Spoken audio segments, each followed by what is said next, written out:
Kita mau jalan ke kandang bebek petelur untuk vaksinasi. Ini salah satu perawatan penting supaya bebek tetap sehat dan telurnya lancar terus. Yuk, ikut lihat prosesnya. Untuk menuju ke kandang bebek, kita harus melewati sebuah jembatan. Maklum, ini Kalimantan, Pulau Seribu Sungai. Jadi akses ke lokasi tidak bisa dilalui mobil. Kita harus menggunakan sepeda motor. Dan akhirnya, setelah perjalanan yang cukup menantang, kita sampai juga di kandangnya.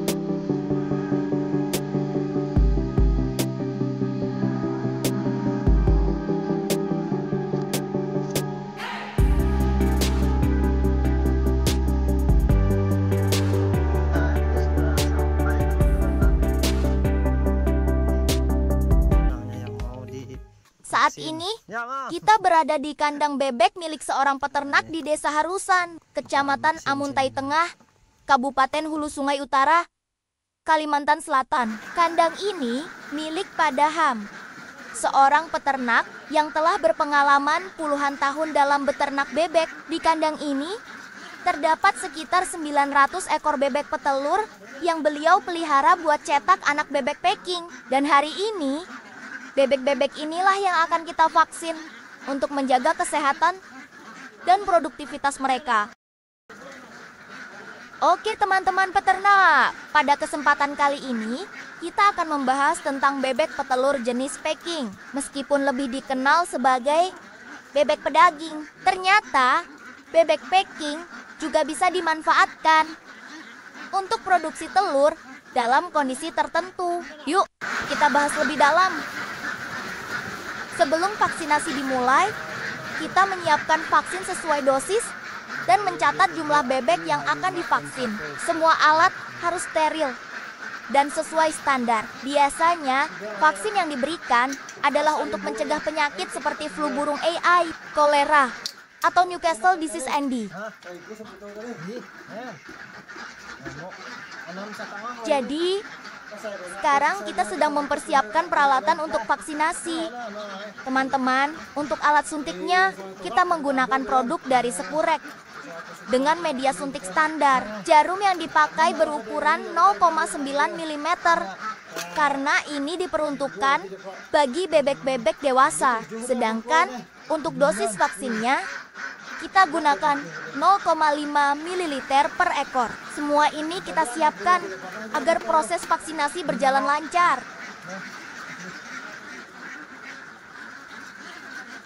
Apa itu bebek packing?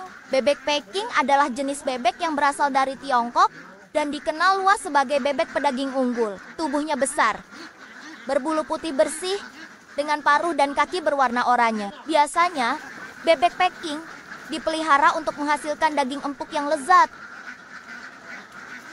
Apakah bebek packing bisa dijadikan petelur? Bisa, tetapi tidak disarankan sebagai pilihan utama jika tujuan utamamu adalah produksi telur. Berikut alasannya. Perbandingan dengan bebek petelur sejati. Bebek packing umur mulai bertelur 6-7 bulan.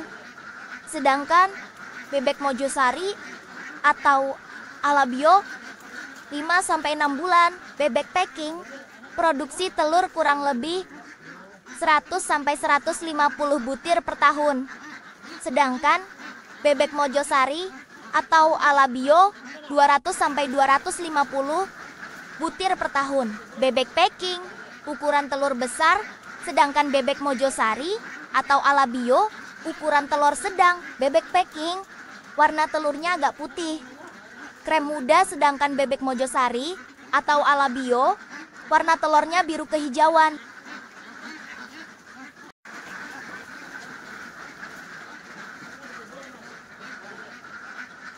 Untuk mengurangi tingkat stres pada bebek, kami menggunakan sekat sebagai pembatas. Sekat ini membantu membatasi ruang gerak bebek, sehingga proses penangkapan menjadi lebih mudah dan tidak membuat bebek panik.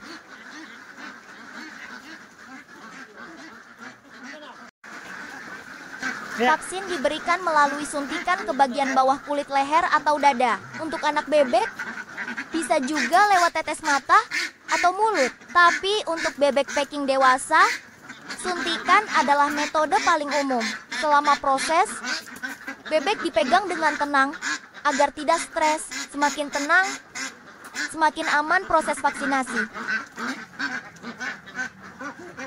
Setelah divaksin, bebek diberi air minum yang mengandung vitamin untuk membantu proses pemulihan. Pemantauan dilakukan beberapa jam setelah vaksin untuk memastikan tidak ada reaksi berlebihan. Biasanya, produksi telur bisa sedikit menurun selama 1-2 hari, namun akan normal kembali setelah bebek beradaptasi.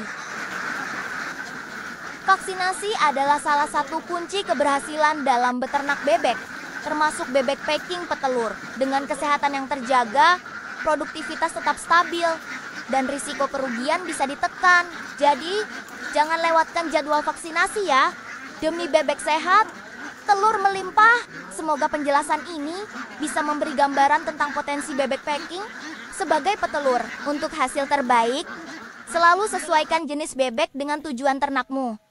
Apakah untuk daging, telur, atau keduanya? Terima kasih sudah menonton, dan sampai jumpa di pembahasan ternak berikutnya.